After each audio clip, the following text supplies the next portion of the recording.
Welcome everyone to Talk with Sally. Tonight we have one of my favorite people, Colonel Towner.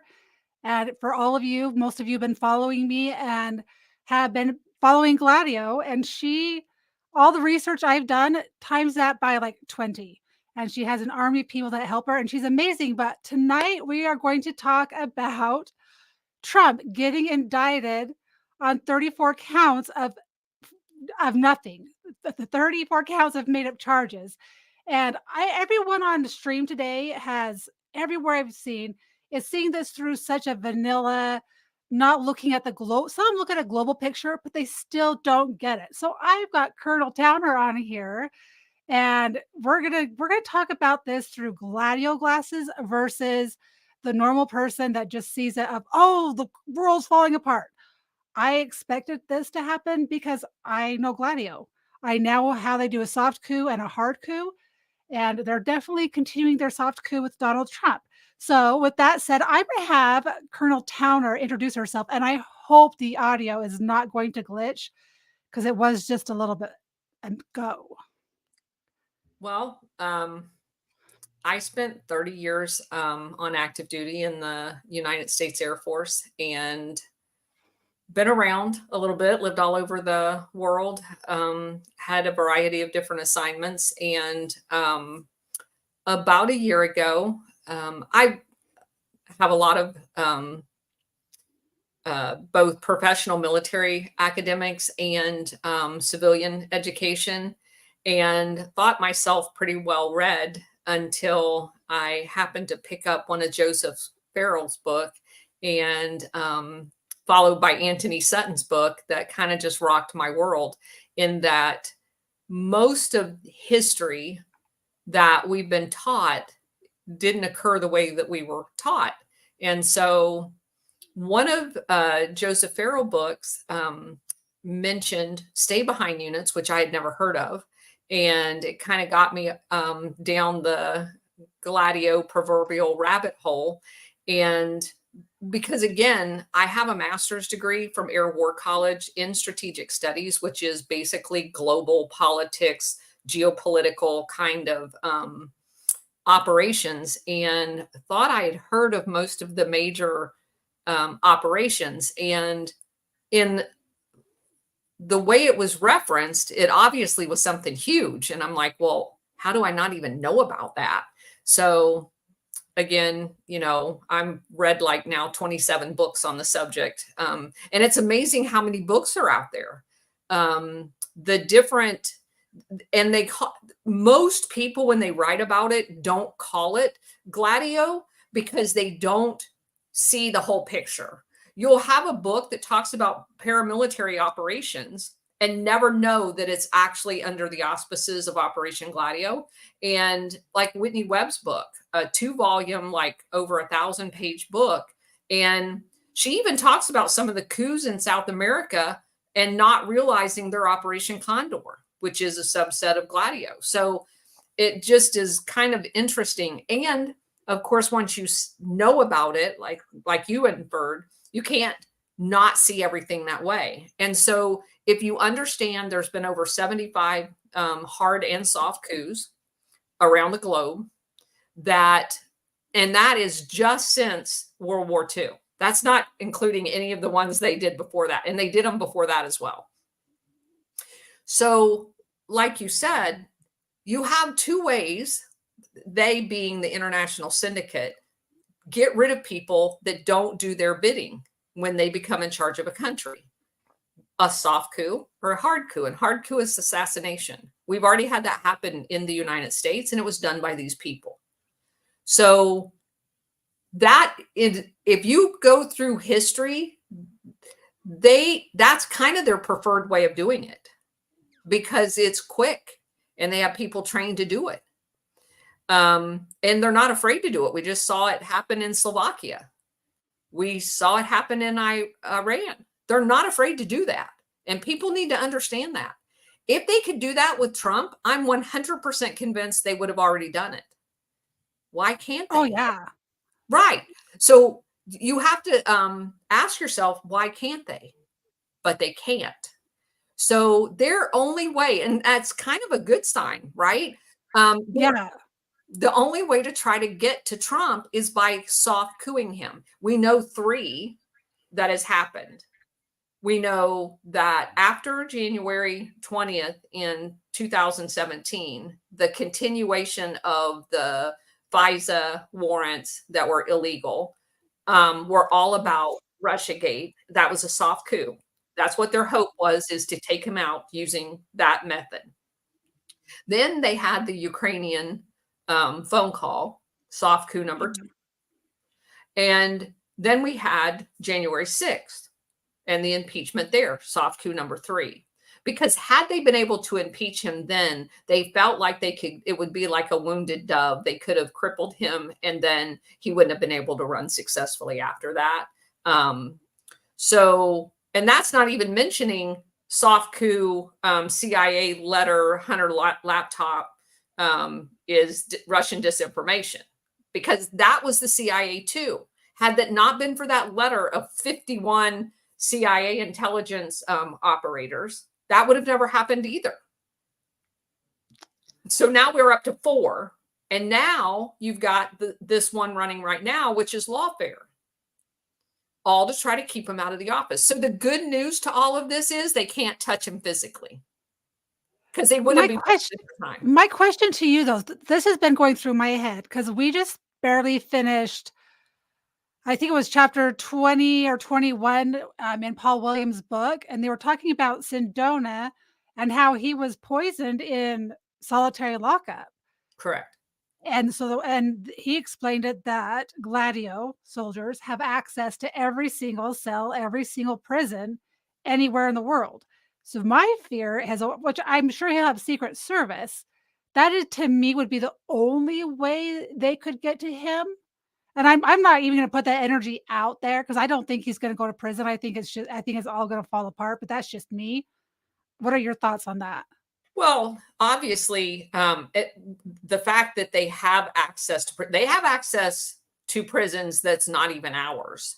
There was a guy, and I'm not going to remember his name. He was in the Atlanta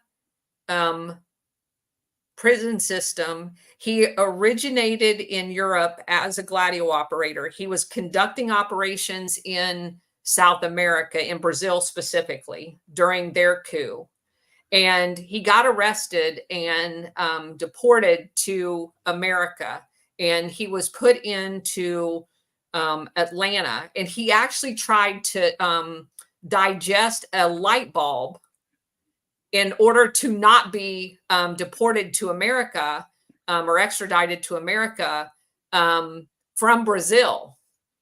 And because he thought he was going to be murdered here in jail. Well, yeah. So it is a real thing that they do. And there is multiple examples of people being murdered in jail cells. But as the same thing, if you're the good guy, sometimes they put you in jail to protect you, and then you're allowed to walk in and out, as I'm sure you've also read in Paul Williams' book, because he talks about that as well, where people get arrested and it's really just to hide them out until the heat goes over, and then they just walk out the back door. They supposedly escaped prison when Correct. they just helped them. Could they fly in a helicopter and take them out? Yeah, like Otto Skorzeny escaped. Yeah. Yeah. Yeah. What was I going to ask you? So, dang it, I had a question for you, but go ahead. Keep going. Well, I honestly think, now I don't get into the whole, we talked about that a little bit on the Spaces today, the plan and all of that other stuff. I understand all of that's out there. But I do think in a larger sense, there is a boomerang in play here in which the ability to indict a previous president is now set in stone. And since that was the post I read tonight, and I said, I've got to have her on because she's thinking along my pathway. They're setting a precedent where now you can go after former presidents for war crimes or other things. But continue on, please. So if that's the case, you could definitely indict Bill Clinton for multiple, not only war crimes in findings that he signed to assassinate foreign leaders, to coup foreign leaders, but you also have George Bush in Iraq. Oh, Now that we know that every single thing about that was a lie, Afghanistan, totally a lie. You have Barack Obama and the using drones to take out American citizens, 100% Syria. crime. So they have opened Pandora's box. There's nothing on Trump. No, they don't have anything on him. No. So he will be just fine. But what they have done with their no one's above the law mantra is, hush, that's just daddy. Sorry about that. It's fine. We don't care. They have painted themselves into the proverbial corner because no one's above the law. Okay. Part of me is like I'm on two different train thoughts because I'm always trying to figure out why things happen and why certain things, and sometimes it could be cosmic or it could be by design. So is it the good guys? Did they have some good guys in there saying, "Hey, find him guilty of this so that now you've set a precedent. Now we can go after those people," or the two lawyers, because they should have been, even though the judge put in all that, didn't give them the transcripts of the instructions to convict, and they had two lawyers that were jurors. So for me, it's like they should be smart enough to be able to tell the people, "Hey, this is how it's supposed to work," yada yada yada.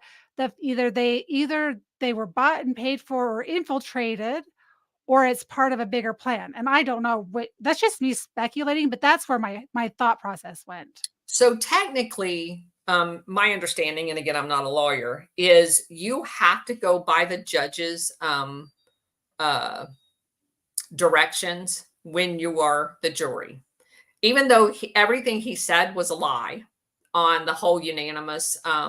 So according to Greta, who I read her posts every day, she was saying that the unanimous part of this was you had to actually lay out the crime. And then every single one of the 34 crimes, you had to all unanimously say he was guilty on that thing. Yeah.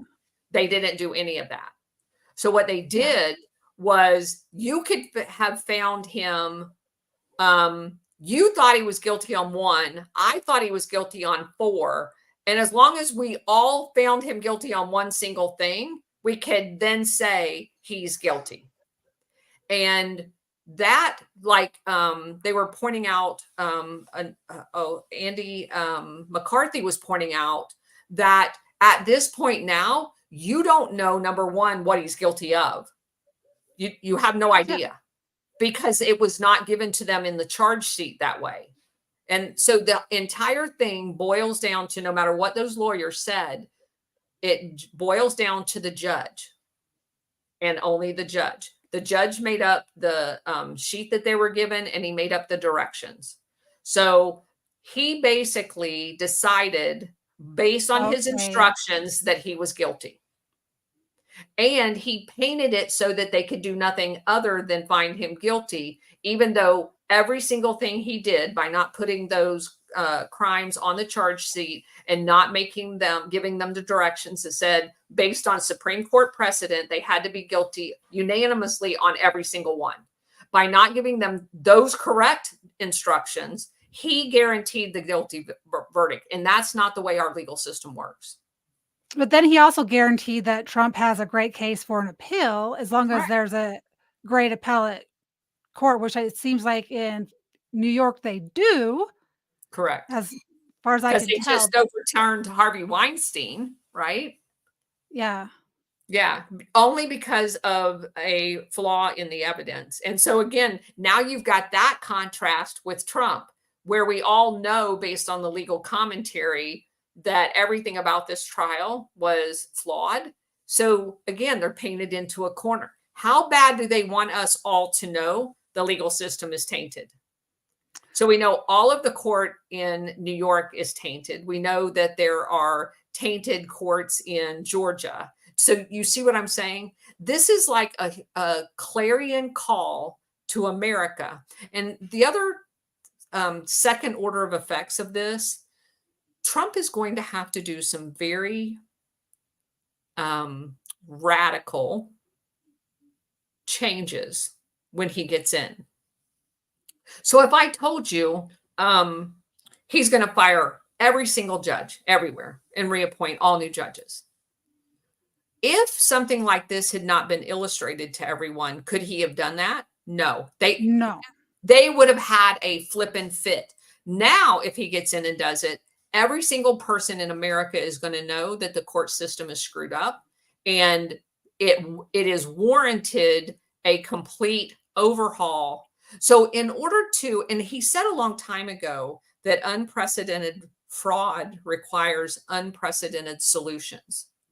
And when you think about that, if you do not illustrate to even the stump that's out in your front yard that our system is corrupt, and you do it so that the lowest common denominator as far as intellect in America understands that, or enough of us to be able to hold the other people's hands, understand that the system is critically broken, they're not going to have the will to fix it.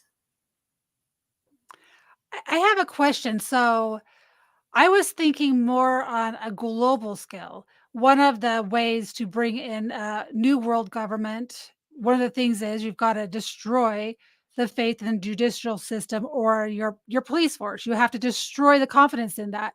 Do you think maybe because the United States typically has been like the beacon of like this is who we look up to. Look, we want to be like the United States. And now we're having these other countries that are going, well, heck, the United States, they're falling apart from the inside out. They're turning to a third world country. Do you think on a global scale they're trying to make us look bad? So let me break a bubble for you, Sally. um, in the books that I read and in the newspapers, now that we have Brave that we can translate things, nobody thinks we're the beacon on the hill. That's bullshit. That's a psyops our CIA and our government has told us Okay. for the last 50 years. Nobody thinks that in the world.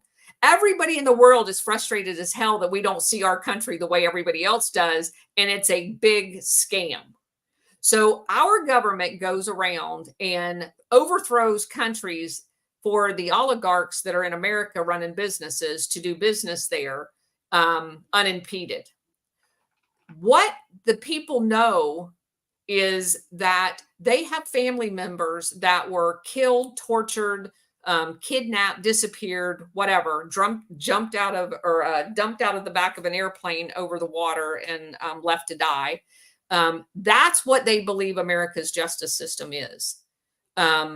You might find a few illiterate people that still have been told that we're some beacon on the hill. The majority of the world knows that the people in America is the only one that actually believes that garbage. I want to believe it.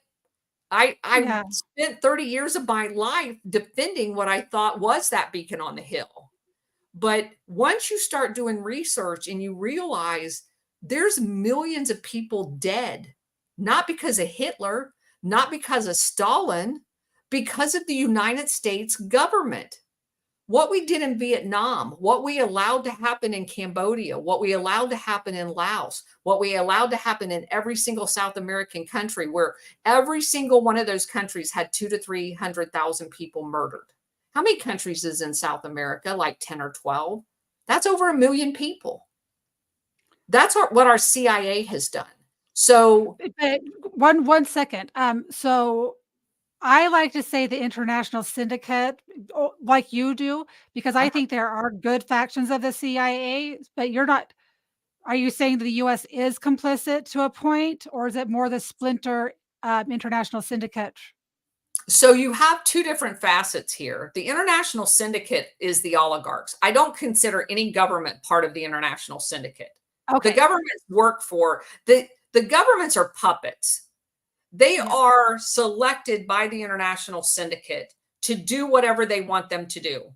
Nixon was selected, Reagan was selected. I can say Carter was selected, but he's actually becoming an anomaly as far as I'm concerned. But Clinton was selected, Obama was selected. You know who was not selected is Trump. Trump Yes. broke their system, which is why they went through extraordinary measures to try to coup him multiple times. So they didn't try to coup Clinton. They did give Reagan a warning shot. They didn't try to coup Carter. They didn't try to coup either one of the Bushes. So you can see, based on, I mean, they killed JFK. So obviously he was a Yeah. thorn in their side. So you can see through history who the problems were because they killed them.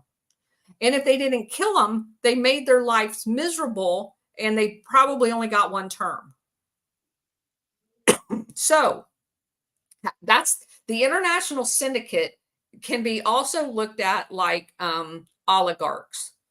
It is the businesses, the bankers that and bloodline families whose names we would not even recognize in normal conversations because they're hidden behind their puppets, which are the Rockefellers, the Carnegies, the Fords, blah blah blah.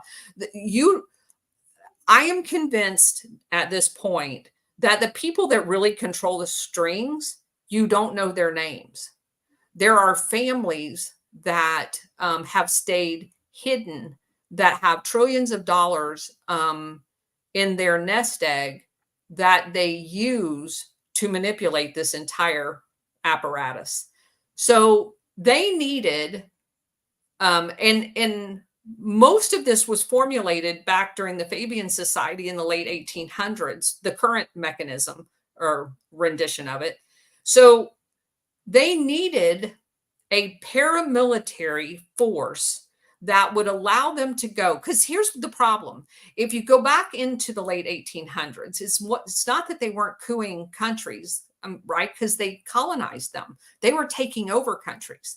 But the colonial model was getting outdated. You know, people were complaining about slavery. So they had to figure out a different way to enslave people that wasn't with a whip. That was getting a little taboo, right? So they actually designed a system through central banks and monetary policy that they could enslave us without a whip. That was done, as we know, through the implementation and the creation of things like the Federal Reserve.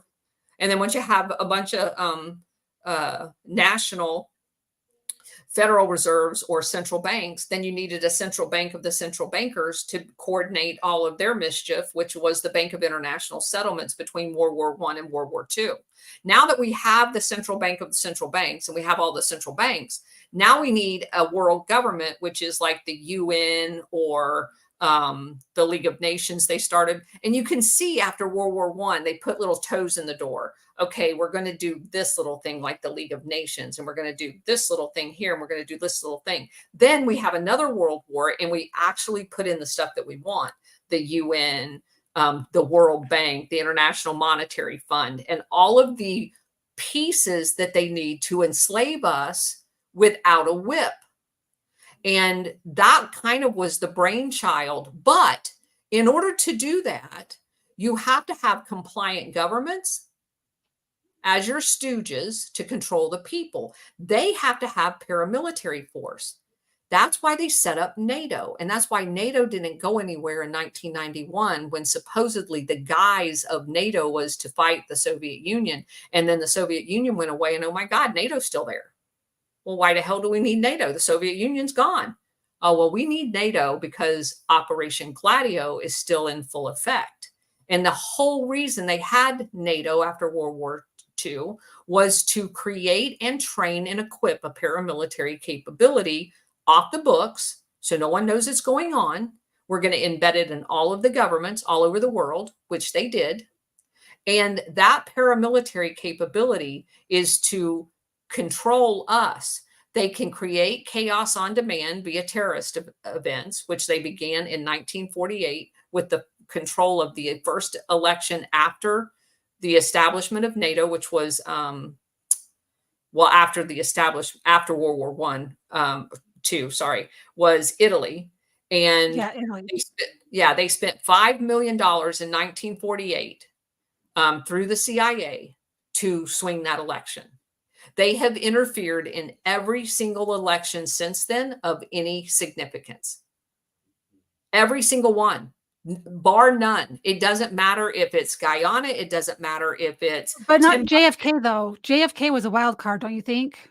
No, actually, they did get involved in his too. So JFK's dad made a deal with the mafia and the powers to be, which what I would refer to, because the mafia is included in the international syndicate, by the way, that if they supported his son was not going to go after the mafia.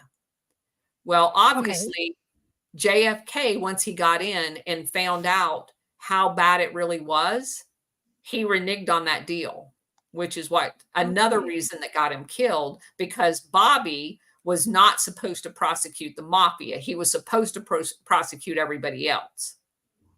Okay. Like just the little runners, the small people, the people Correct. that were low down and not the ringleaders of the Correct. people bringing all the drugs into the country Correct. that were okay.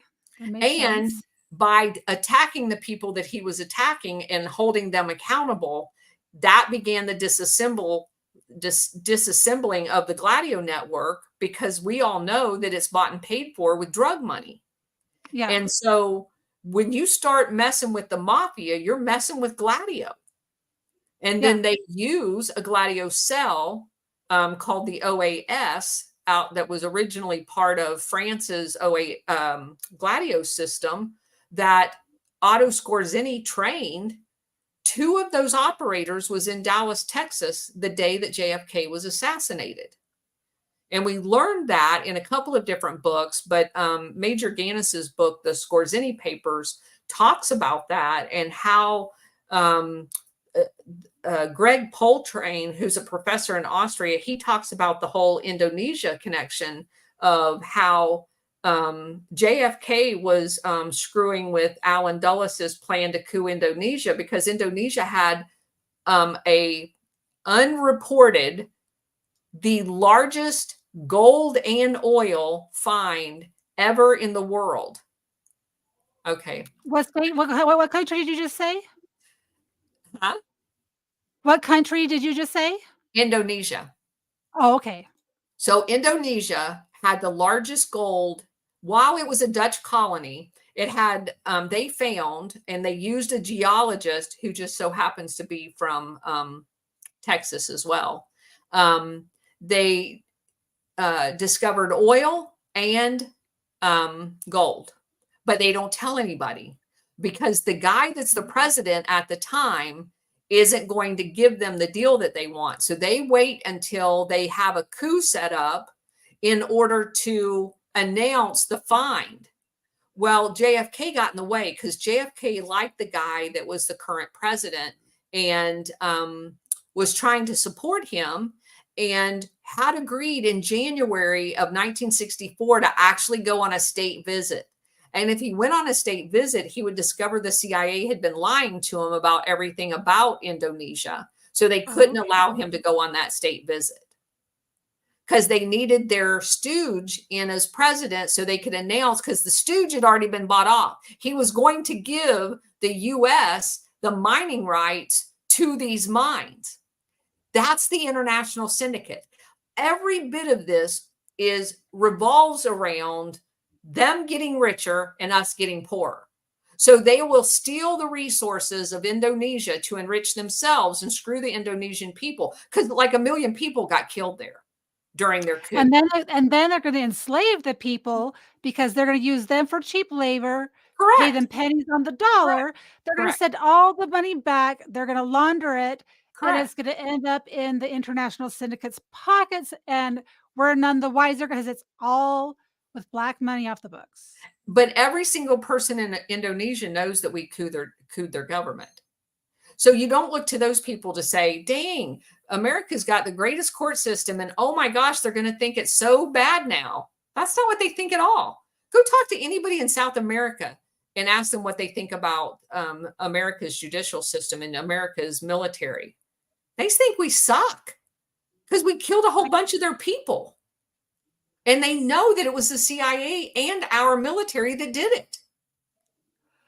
I think the biggest thing for me is when I was looking into Che Guevara, I looked at it through 3 different lenses. So I found a AI translation of him doing his final speech months before he died, and then I did it from an American, um, um, documentary person on YouTube who I really, really like, and then I did it from someone who did a documentary from Ireland, and so I had 3 different perspectives, and for me, I'd already known about Gladio, and all I could think was, and this is before I listened to you cover him in depth the last couple weeks, yet all I could think of, and I've said this on my shows, I could see why he hated the United States. I don't think that and I got into arguments with people, and I did not think that he was the villain that everyone thought he was. If you take a step back and you realize what our government does, he might have had the wrong idea of which government he wanted installed,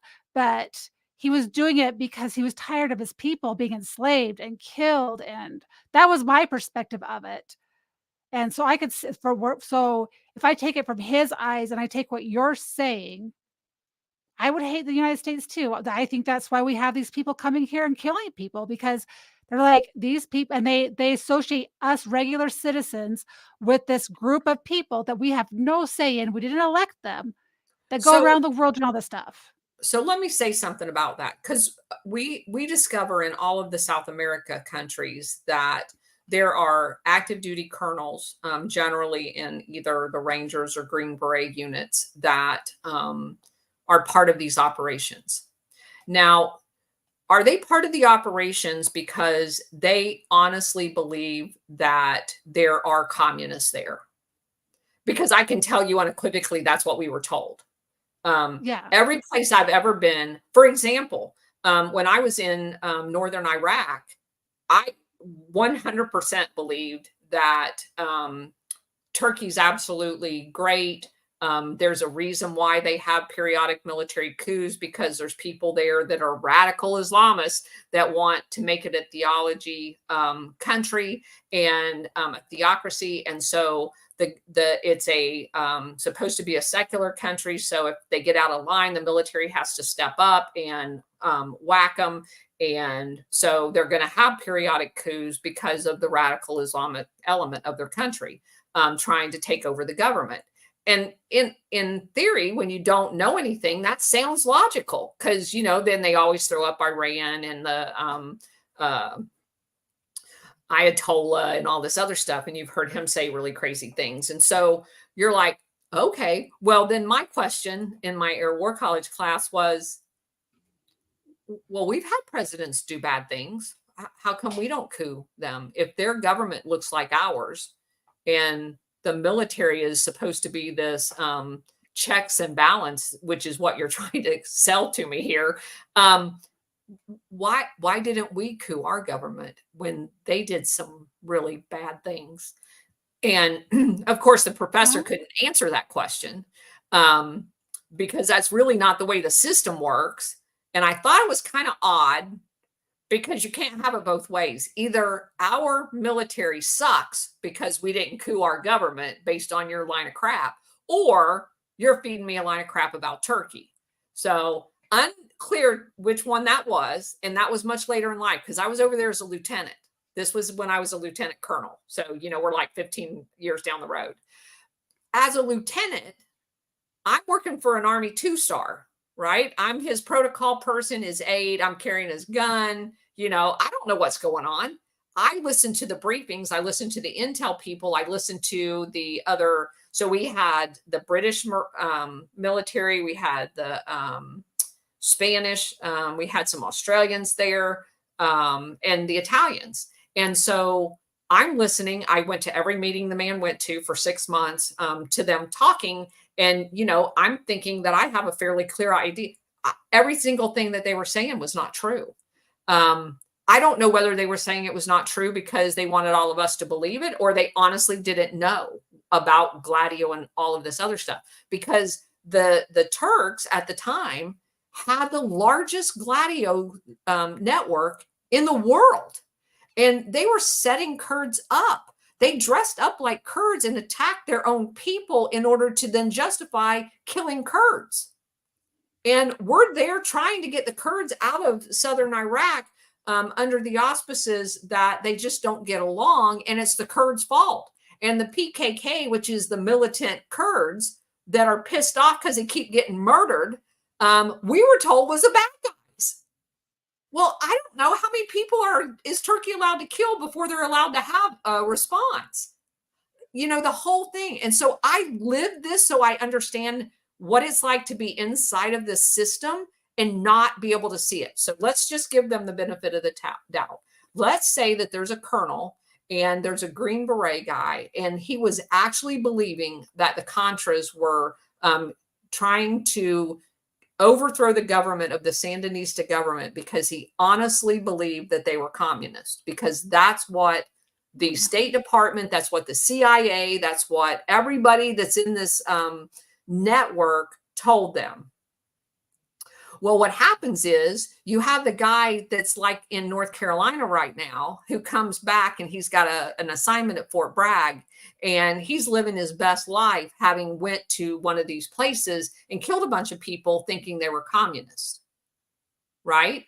So now he's at home, and now our borders open and all these people have the ability to come in here and walk right down the side of his property and take pictures of him. Well, they know who he is because he was over there training the people that were trying to murder these people's families, right? And you take Chechnya specifically, which is where these two guys were from.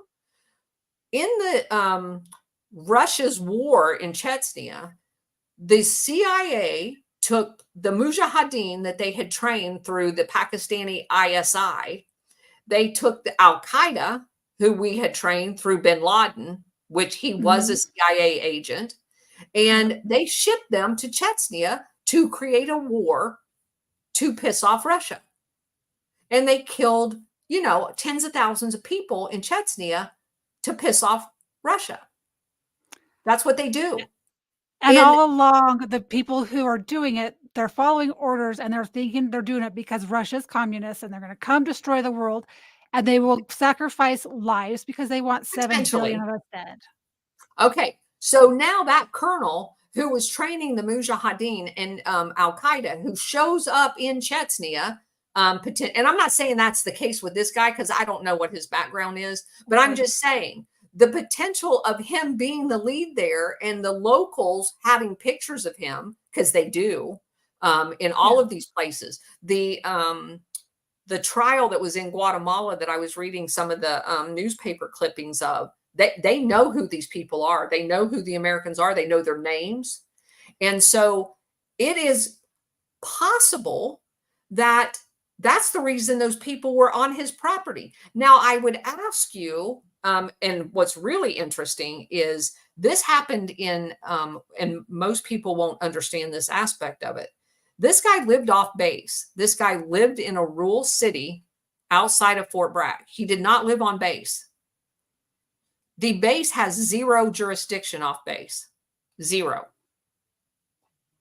The base is the one investigating this, not the local authorities. The base has no jurisdiction. The local authorities do.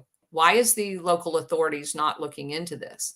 What does the base not want them to know, either about the Chechnyans or the colonel? Okay. So if and I just ask people to think about this, because this is the stuff that we're going to have to grapple with at some point. Who's the bad guy in that scenario? If that guy that he killed is the family member of a mom or dad who he saw slaughtered in front of him by the Mujahideen or the Al-Qaeda that had been shipped in by the United States to kill his parents, And this guy is the face of that effort. And I'm not saying he is. This is a hypothetical. Okay, yep. Who's the bad guy? Is the colonel justified in killing somebody because he's walking down a utility easement and gets a little aggressive with them? Maybe what he was doing was confronting him over killing somebody in a foreign land. I don't know. I doubt that most of us will ever know, but those are the kind of things as Americans that at some in this journey we're going to have to deal with, because we did some really bad things and we collectively as Americans are going to have to figure a way ahead, because they were done in our name even though we didn't have a clue they were being done. Yeah, I think that's why people like these foreigners that come in, they come, and I'm saying not all of them because they're not all this way, but the ones that are coming from these countries, Venezuela, Africa, Muslim countries, they're China, they're coming here. And whether we've done things to their families or not, some are just coming here and they just think they're going to have a better life. And then there's those that hate Americans. They hate us. And so when Yeah. they do these bad things, I think our government is to blame for these people being hurt, not because of open borders is one thing. Yeah, that adds to it. But the main thing to me is like we did horrible things to these people. And Well, now think that you destroy their country and they're here now. so think about that. We generate the refugee problem by tearing up countries. Because had we not messed up Guatemala or Nicaragua or Chile or El Salvador or any of these other countries, how many of the people, if they had been allowed to have their land back, have their coffee plantation, and live a middle-class lifestyle, whether or not they considered themselves socialist or democratic or whatever, should not have been any of our concern. If they had done any of those things and created stable governments, we would not have illegal aliens here No. to the extent that we do. And the same people, whether it's the US state with all of their money laundering activities, they're acting on behalf of the CIA in a destabilization program, which is why our border is open. These are the same people that destabilized all of these other countries all over the world. The reason they destabilize countries is to overthrow the government and implement fascist dictatorships that control people, that implement programs like the Phoenix program that disappear people. And you already see the beginnings of that with what happened with January 6th and many of the other things that have been going on here. That is something. Do you think I know you're going somewhere with this, but when you're done with that, explain I don't have a full grasp on the Phoenix program. I don't know if you can simplify it so that where I do research it, I mean, just for the audience, like I've So, seen the Phoenix program a little bit. so the nuts and bolts, I mean, it's a very elaborate program, but the nuts and bolts of it is Michigan State University, and many universities have these police state programs. The Michigan State University went over to Vietnam and basically implemented a radical control police state that taught unthinkable things to do to people in order to get them to rat out their neighbors. Now, you have to back up before you can actually talk about the Phoenix program to understand what we did in Vietnam, because it's not anything what people think it is. And eventually we'll get there in our series. Yeah. But in a nutshell, we had a psychological operation in the North using the Catholic Church and many other aspects of it and the Catholic Church was complicit in it. They used a propaganda mechanism to get approximately 1 million people that lived in the North for centuries to move to the South. And they did it by U.S. airplane and U.S. Navy ships. So they bring this strange, because they were a very tribal country. They didn't travel around. They stayed in the same village their entire life, generation after generation, right? most of these people had never traveled outside of the north part of Vietnam. So they lock them up saying all kinds of lies to them. Their lives are in imminent danger. And they did this through the Catholic Church. So there was some validity to it. And so they end up moving them to the South. And then what happens over time is this Phoenix program gets set up, and the training of the locals, the actual Southern people that lived in the villages, with all of these new immigrants that were being force immigrated into their local population, they were suspect of them. And so you have the local indigenous people in the South that were trained to be this national police force. And they started, for lack of a better word, arresting what they referred to as North Vietnamese, which were these people that we had transitioned down there, to rat out the others that may not be part of. And so they tortured them and got them to disclose things about neighbors that may or may not have been true, because it was gotten under torture. And I mean, it was horrific torture where they cut body parts off.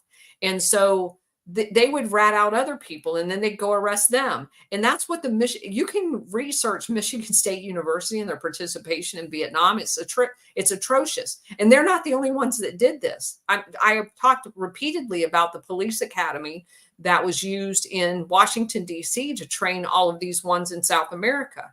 And I know about that one.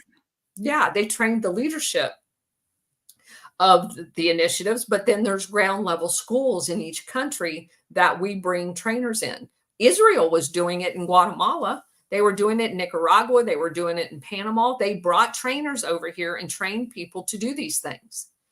And provided them arms. Did North Vietnam did they have good poppy fields? Is that why they were doing that? Or were they just trying to create tension and divide the country? So it was a chaos mechanism for them to be able to use Saigon and many of the southern ports to take the opium out of the Northern Triangle area, whether it was Laos or Cambodia or any of those other areas, because they were using Thailand. The CIA spent $35 million to buy the national police in Thailand that they basically set up and trained, and bought the general that was in charge of it with the $35 million, so that they could bring all of the drugs for storage and out of Thailand in order to move them on to the processing centers. So they set up a very elaborate network in doing this. And so the Phoenix program was used to control the population. And they made illegal arrests. They did illegal torture. They did illegal fake courts. It's the entire oppression, suppression, control mechanism that was used. And they had secret prisons. I mean, it's a very elaborate system. When we get to Southeast Asia, we'll talk about it a little bit more in detail, but you see the tenets of it here. I mean, it's everything that the FBI did after January 6th. That is the Phoenix program. So the Phoenix program, and I don't want to keep you past when you said that you had to go to bed. So you will go as long as you want to, because you're my guest. And I do know that she turns into a pumpkin at 10, guys. And so I try to come on her. If I would have known and prepared, I could have started earlier, but I didn't. She put out a tweet. Well, I will say in my defense, I get up at 5 o'clock every morning. So yeah, because I see you tweeting really early in the morning. I didn't put that up there. What was I going to say to you? So let's wrap. So if you've got to get going, I understand, but let's try to wrap this up let's bring this full circle to January 6th. What's going on with Trump now can we do that in 5 minutes, do you think? Sure. So Phoenix programs, how does the Phoenix program, for those who may not know, how are they doing that with J6? So it's the arresting of people without charges, and then the moving them around, the interrogation processes that they are making them go through. So while they have not been able to like hook them up to electrical cords like they did actually in the Real Phoenix program, we will get to that. This is kind of the beginning versions of that. If it's not stopped, that is where it ends up, right? So, Yeah. but you have some of these January. Let me just share with you a quick story. I have a neighbor that lives 5 minutes from here. I went to high school with. Well, I went to all grades levels with her. I've known her since elementary school. She had 3 nieces and nephews that went to the DC on January 6th. And when they got back and they realized that people were starting to be arrested, one of them left, just disappeared. The family didn't know where he went. He just left because he was petrified that they were going to arrest him. The other 2 lived on, they have a large piece of property. And so they lived there. And sure enough, within a few days, the FBI shows up with like 20 cars, all armed to the teeth, flak jackets. You know, we live in a very rural area. And these people were in and out of there all the time. That's very well known where they worked, blah, blah, blah. They could have, you know, walked in some place and served them with a warrant. It was like totally like every other one of them, totally uncalled for. So they arrest these 2. They take them over for processing to Tampa. Now, again, the U.S. attorney that was the attorney prosecuting them is the guy that was knifing the woman in the car on the interstate that got arrested. He was in a traffic altercation, got a knife out, and went up and was trying to stab a woman. That was their U.S. Prosecutor. So he's mentally unstable.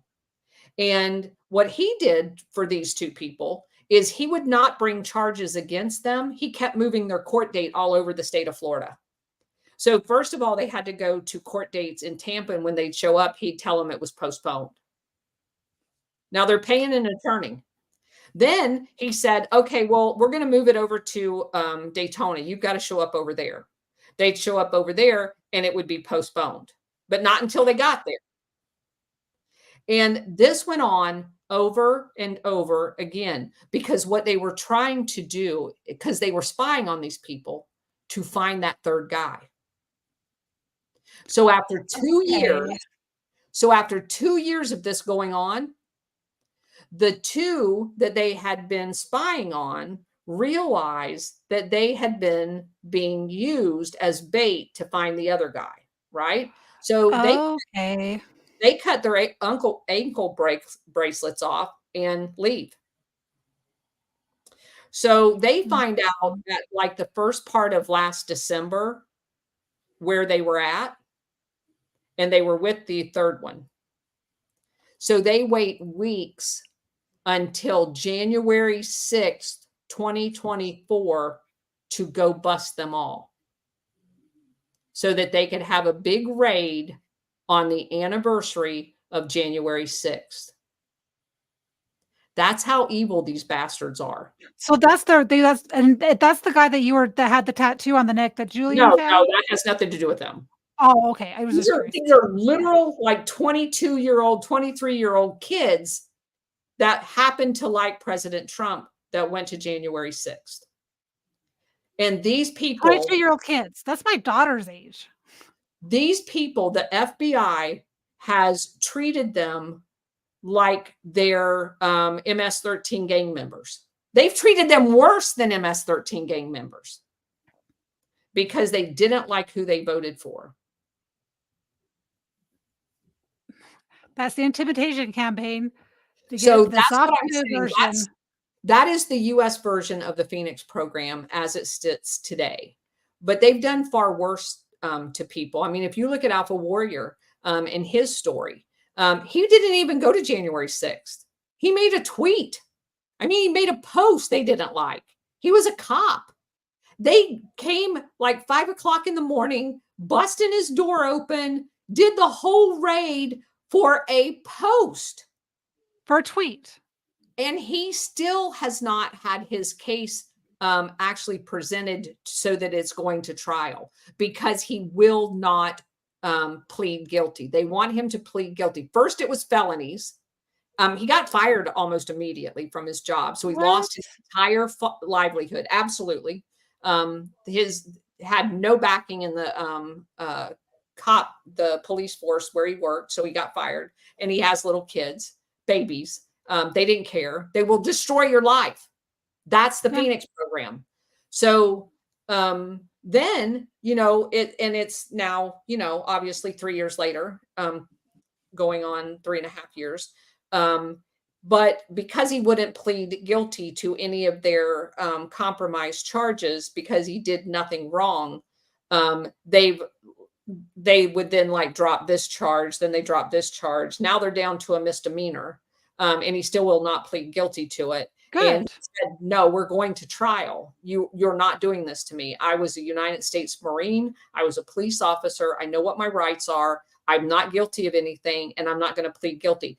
But he's had people stop him in the airport telling him that all he has to do is stop talking about certain things. Yeah. Yeah. So that's like what he's talking about. Yeah.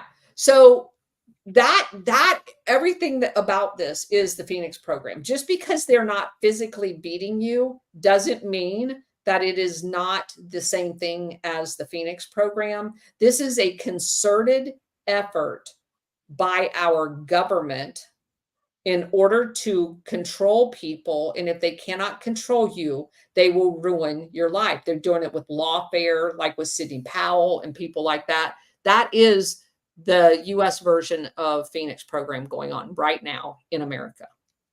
And so that's why they don't want Donald Trump in office or General Flynn, because General Flynn knows where all the bodies are.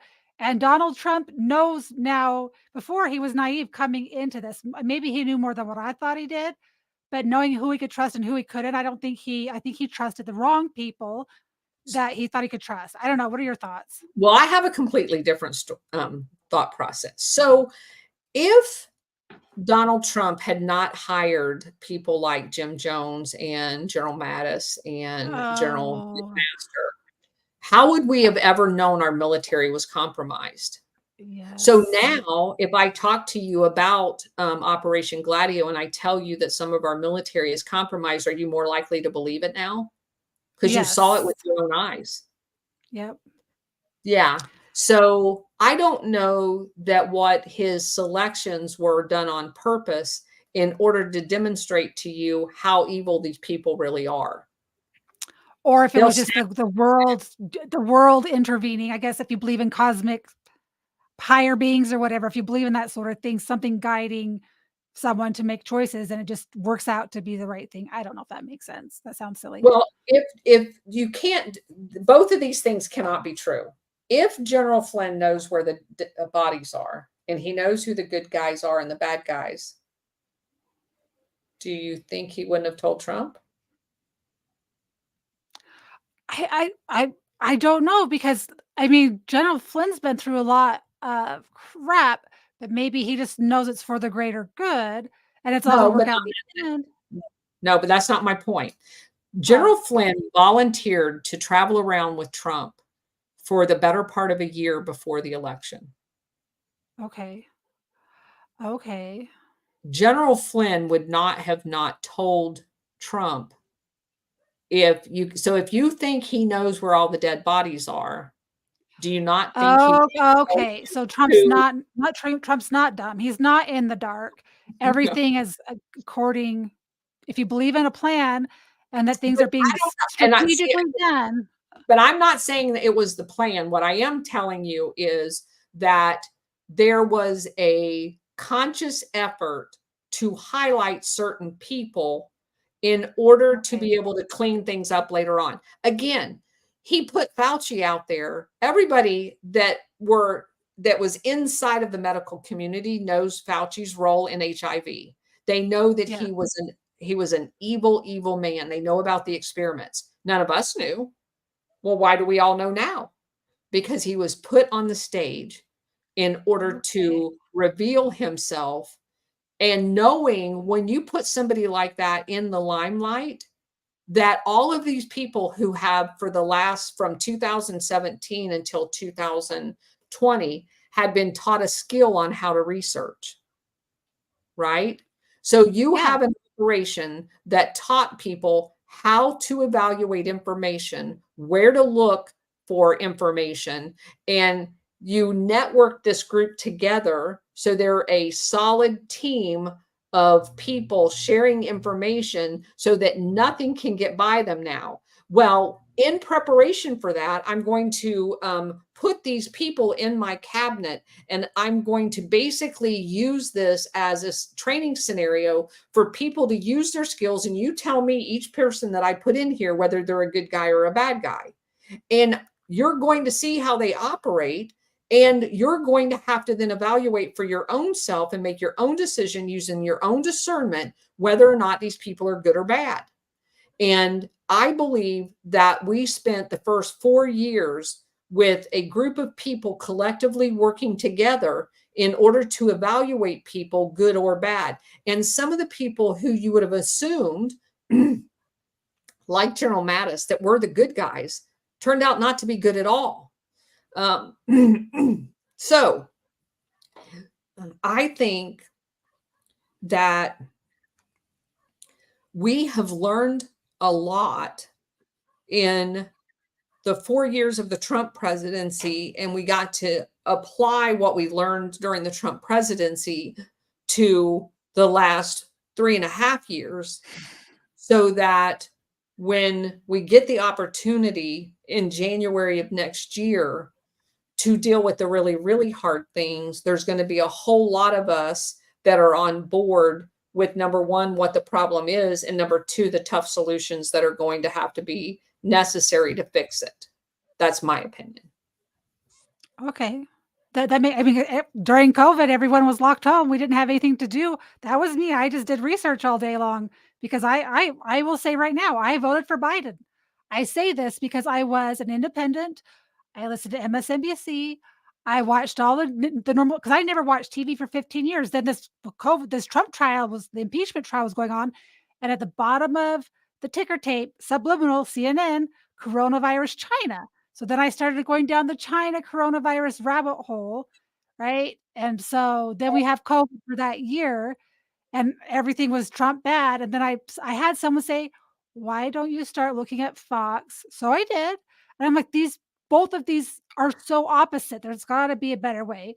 So then I find neutral, independent people that I could fact check them myself, not someone else telling me it was true. And then I'm like, after 2 weeks of Biden being in office, and I see that we're going into Ukraine, I'm like, I was duped because was never into politics. And so I've spent 4 years researching my ass off because I'm pissed that I got duped by the Mockingbird media because I feel like I'm intelligent. I know how to research. I know how to connect the dots. So for me, that's my journey through all this, and that's why I'm pissed because I voted for and I say this because I was independent. I don't do right or left.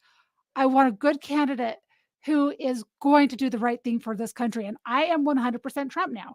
You can't. He goes to jail. I'm still going to vote for Trump.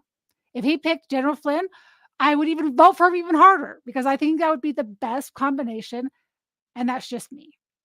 But that's my journey, and that's why I'm a nerd and I'm researching the shit out of stuff. And let me just tell you, Sally, how amazing it is that you are open and honest about your journey. I mean, because you didn't have to say anything you just said. You could have said, oh yeah, I've always been on the Trump train. It takes character to be able to say where your faults are. And I believe that it's impossible to objectively evaluate situations if you can't acknowledge your own. Yeah.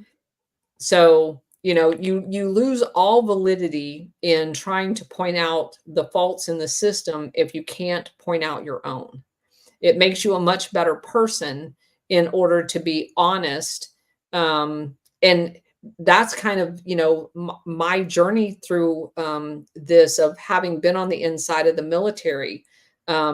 These revelations that I've come across have been extremely difficult for me because of the role that I played being on the inside of it. Um, and now it's almost like you feel, well, I'm not in there and I can't make the same effective changes that I could have been had I still been on active duty, if I would have just known about any of this. Um, and that's just hindsight. There's not a lot you can do on the inside without getting in a lot of trouble, which I found out as well. That's what I'm gonna say, you would probably would have been Gladio. I mean, that's you're saying this, I'm thinking, I'm glad you didn't know this while you were on the inside, because now you can have a voice. Yeah. And, Yeah. I mean, there's a pros and cons thing to it, but it's a difficult road to reconcile our past um, with new information. And I think that gives us an empathy, both with yourself and you sharing your story with other people. You have instant street cred with them because you've lived in their shoes.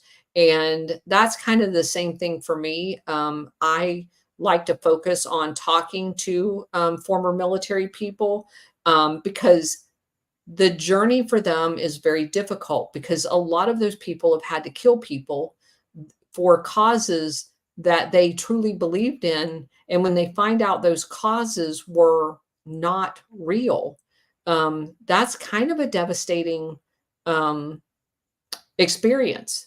I personally never killed anybody.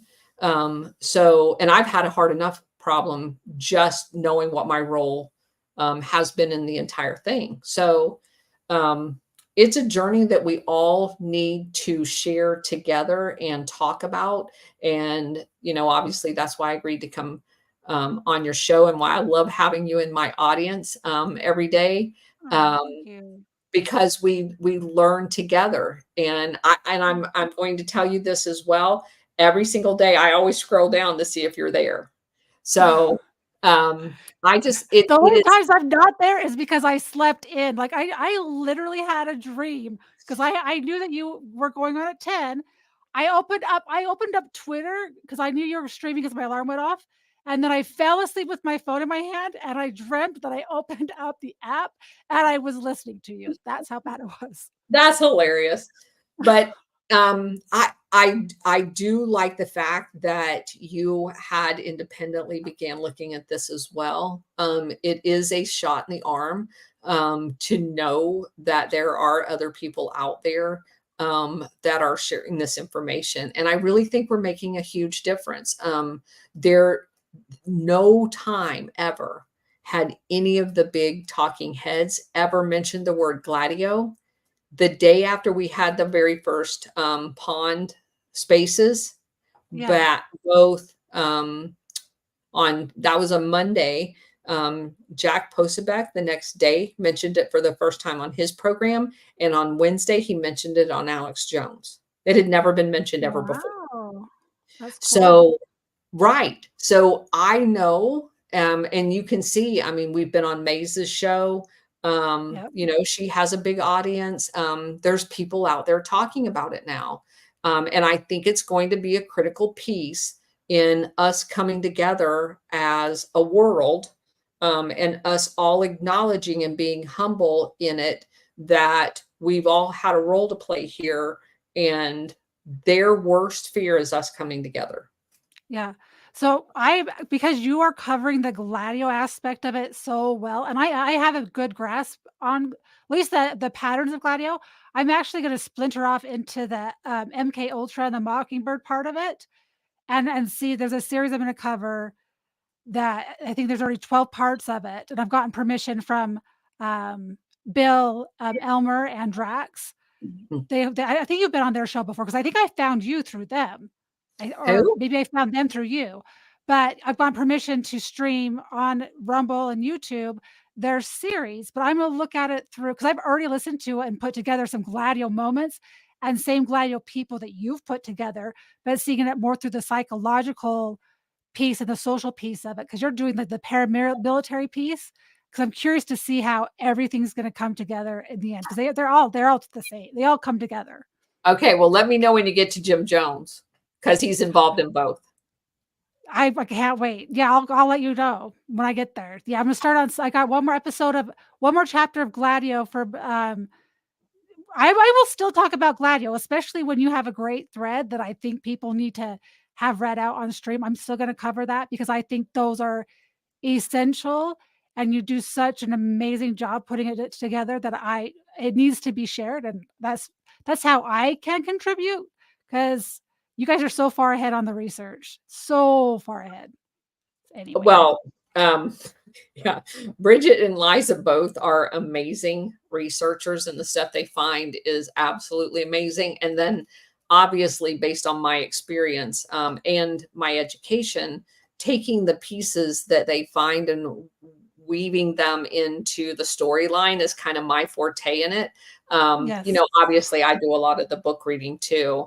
Yeah. And when we go through the books, they do the ancillary research on the different pieces of it. And so it just works great as a team. Yeah. You put together, they all have their little niche, and then you bring Yes. all the different perspectives together, and you're Yes. able to tell the story because you've actually you've been these places, and you can say, "Oh my gosh, and you can see it through this real life experience and put the pieces together." And that is really a weird thing, that so much of the Gladio story is places I've been. And I don't think that's by chance, because I do believe in Nope. God. And so I do really feel that that gives me a unique opportunity to be the one telling the story. So What's crazy is I went down this path journey. When I started, I'm like, I want to do YouTube. I'm extremely, extremely camera shy. Like, I used to walk, I had someone tell me I would walk around with my phone, and my friend said, just walk around and have conversations with yourself and record yourself. Cause I talk really quick because my mind goes fast.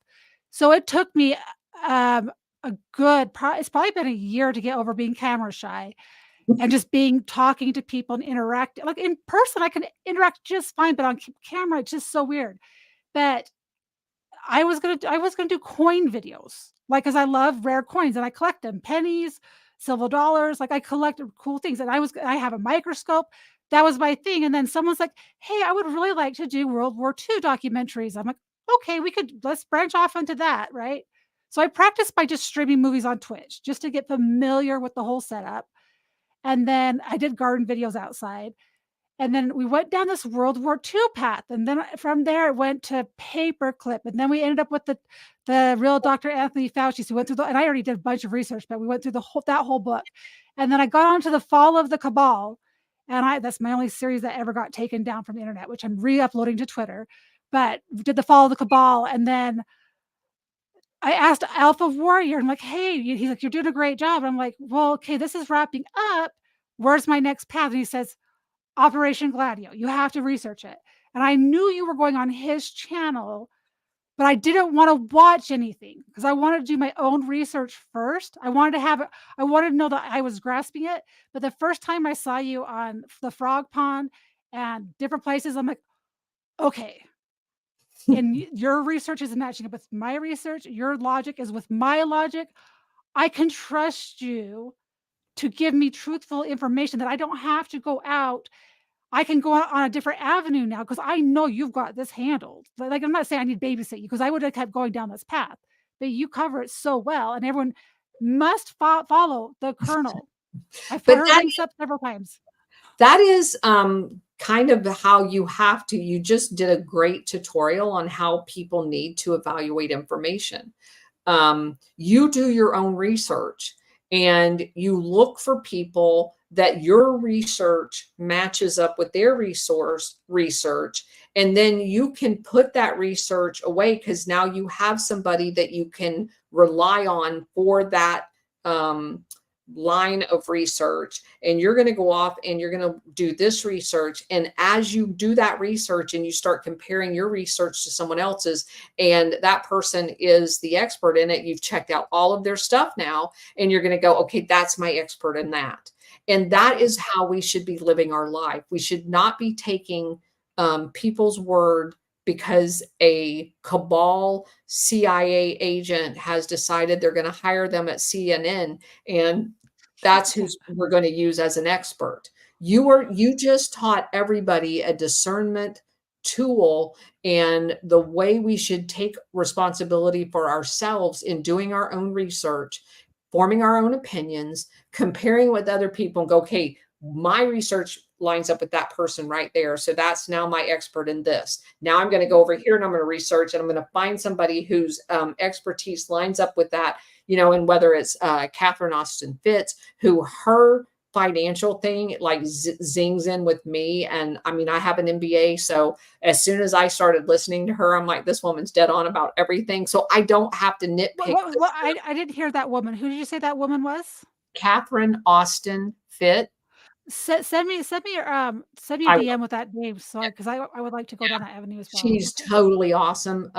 As a girlfriend of mine here in my hometown, just had her here in Florida because we're trying to set up a sovereign bank and like a gold repository to make Florida independent. So if they ever did do the digital currency, and a friend of mine here in Lakeland is having some meetings with the people up in Tallahassee and stuff in order to affect that. So she had asked her here to give a speech and invited all of the powers to be. And because I know her, she let me sit in the room and listen to her, and I got to meet her. Well, her assistant, because she was talking about some stuff in her presentation about gold.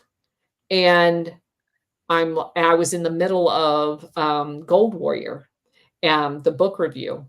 And so I went up to her assistant and I said, does Catherine know about Golden Lily? And she looked at me and she goes, yes. How do you know about it? And I'm like, well, I'm in the middle of doing a book review. So about the Seagraves. And she goes, oh, yes, I know that book. She's got that book. And I said, so does she know about Operation Gladio? And she goes, yes, she does. How do you know about that? Ooh. So there's different aspects of it. You're just putting the pieces together because the piece is so big. The plan is so big, but it all weaves together and it all works. And there's the little marionette strings are working so perfectly. Oh, this marionette string broke. Well, let's repair this little piece. Well, we just let's keep planning ahead and see how we can keep on going down this road. Yeah. We might be delayed a year or 2 or 4 years because Trump got elected, but we're going to continue down this path. But the financial, the trafficking, the drugs, and when I say trafficking, I'm talking about, who I'm talking about. I don't say that because I'm on YouTube, but you know who I'm talking about. But they all work together. But there's so many people. I don't even know how they keep track of everything, to be honest. Like, it's so complicated. Correct.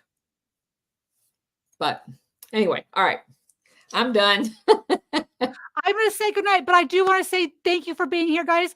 Follow the Colonel. She does a X Spaces every single day, unless something happens, but she notifies you on X Spaces, 12 p.m. Eastern Daylight Time currently. And it's usually an hour of a presentation. And you can request a mic. She's not picky. As long as you're not a troll and you have a genuine question, you can ask questions. That's something that might click with your life. Follow her there, guys. And she's also the Colonel's Corner on Rumble. Is it the same on YouTube as well? So yes, and on Substack, it's at the Colonel's Corner too. Okay. I have I do articles there about a variety of different things. I've written about the prison system and the privatization of it, and how we use prisoners for companies, the international syndicate making money off of it, which is why they've got them all in jail.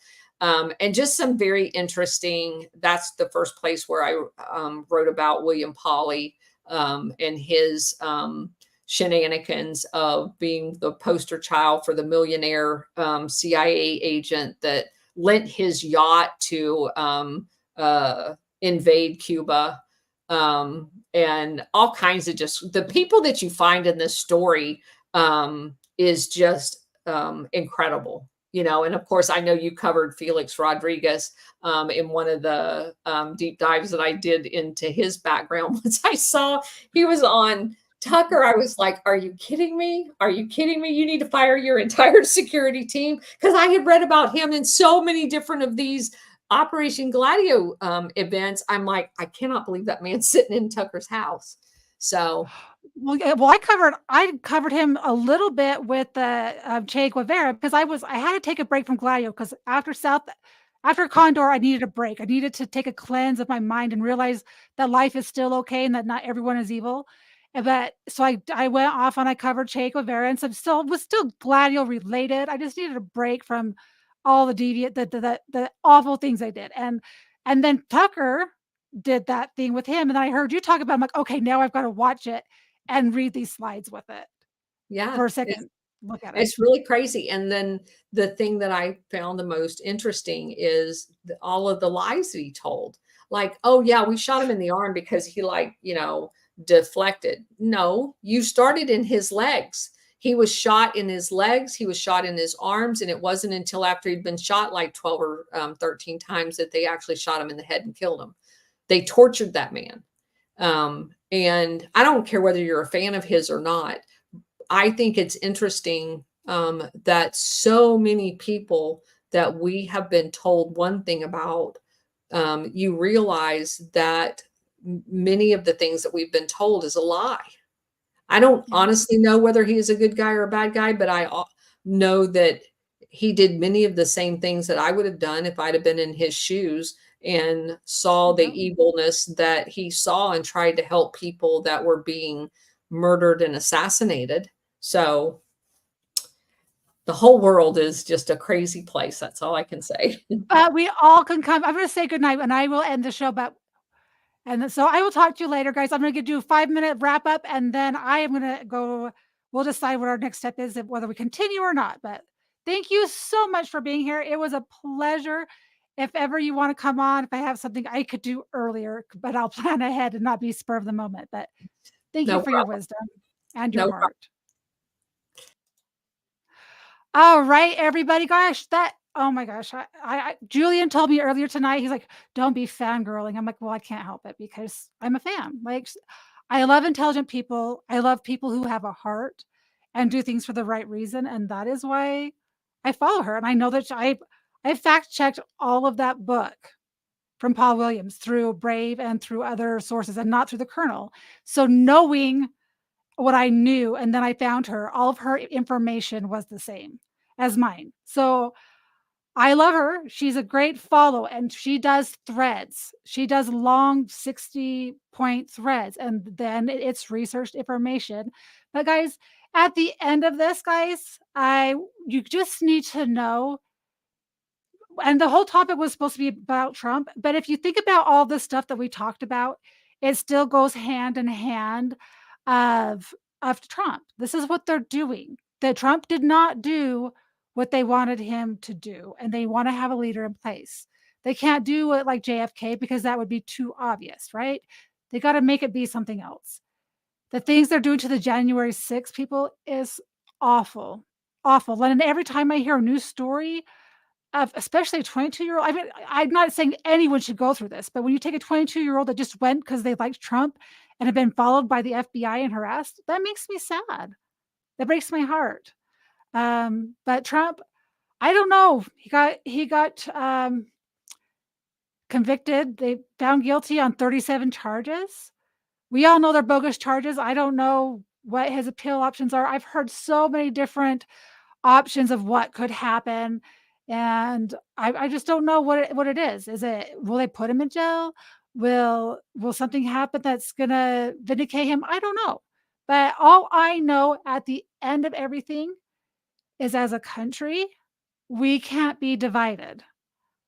Right, left, there's no right or left anymore. There's only good versus evil. There's no white and black. We've got to bring our minds together, and we've got to work together, and we've got to allow people to be able to change their mind, right? I voted for Biden. Obviously, I know that was a huge mistake. So what do? I go out and educate myself, and I tell everyone else, "Hey, that was a bad mistake, but you know what you can do? You're allowed to change your mind with information. You're allowed to think one way, and you're allowed to change your mind and to become a different person. And not different person. You with knowledge, you get educated, and then you have educated opinions. My opinions came from mainstream media. I fell for the mockingbird trap. That's all on me.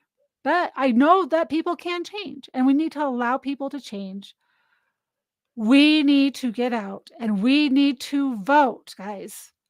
And I'm not just saying even in the national election, we need to vote locally. I know that here in June in Utah, we're having primaries and we've got to get rid of Governor Cox. So we need to vote for Lyman, but we have to do it in the primaries. If we don't vote in the primaries, then we're stuck with Cox again, who is a rhino. But we have to do our part. Vote for your school boards, vote for your city council. This is up to us. That's how we can do our part. Because the president stuff, they're going to do all their shenanigans and probably the local part as well. But we have to figure out, guys, how to work together. And you bought a lie too. Good. I'm glad I'm not the only one. I did. I felt, but I'm not going to say to my defense. I was busy raising kids, and the only reason why I even knew about Trump is I ran across a video. This is before I ever watched anything on because I listened to books. I was a nerd. I listened to books on tape all day. And I saw something, Stephen Colbert did a skit, and I'm like, did Trump really say that? Like, really? Our president of the United States really said that? And then I go looked it up. I'm like, oh my gosh, he really said that. And I grew up in Utah, so we're kind of proper here. At least they're not things that guys say to girls. And I was like, oh my gosh. So I judged based off of things he said. Is that who he is? I've come to learn that I don't give a shit what he does in his personal life. I don't care. I don't care what he does with his personal life, as long as it doesn't involve children and it's not illegal. That is all I care about. Those are my limits. If you're going to do great policies, you're going to make this country good. You're going to make it so that instead of I was saving $400 a month before the Biden economy. Now I'm barely scraping by. I mean, I have what I need, but I was saving money, right? I'm getting old. I need to save my money for retirement. Do some fun stuff. And I'm simple, so gardening is just fun with me. But my point is, guys, allow people to change their mind because people can. But if you're an ass when they change their mind, they're not going to. So allow them that grace. I appreciate you guys all for being here. This was see that I'm like on cloud 10 because it's like my hero. And it's so dumb to say that, but I like honest people. I pride myself on that. With that said, guys, I am going to say good night. Maybe I'll open up a space. I mean, it's kind of early still because I started early, but I didn't want to keep the colonel. She was so gracious to even come on tonight, and it's way past her bedtime. And so, anyway, guys, thank you, Bridget, Bob, Julian, P, Digits, Taz. Let's see, Dave Brown. Thank you for being here. Got Julian already. Squeegee, JD Fan. I had Traveling Fools earlier. JD Fan, Zach, Shizzy Wiznuts. I call him Shizzle Stick, but that's okay. Thank you for being here. I got Roy Lassinger, Mojo Mom, Major Mom, Debbie Morin. Let's see who else. Oh, I had LW, guys, and I'm sorry that I had a guest on and she had such limited time that I didn't want to take away to say hi to everyone. But I do appreciate you guys for being here. I think I got everybody there. I had Bridget. I got Bob over here on Rumble. SC Medic, saying a lot. Julian, the World's Watcher. Thank you for being here. PDS 10. I had Drax in here earlier. Is that I don't know if I saw Michelle or not, but if I did, hi Michelle, miss you. Okay, guys, I'm ending the stream, and maybe we'll do an X space. It's early. I'll message some people. Maybe it'll be fun. So with that said, guys, I'm ending in 3, 2, 1.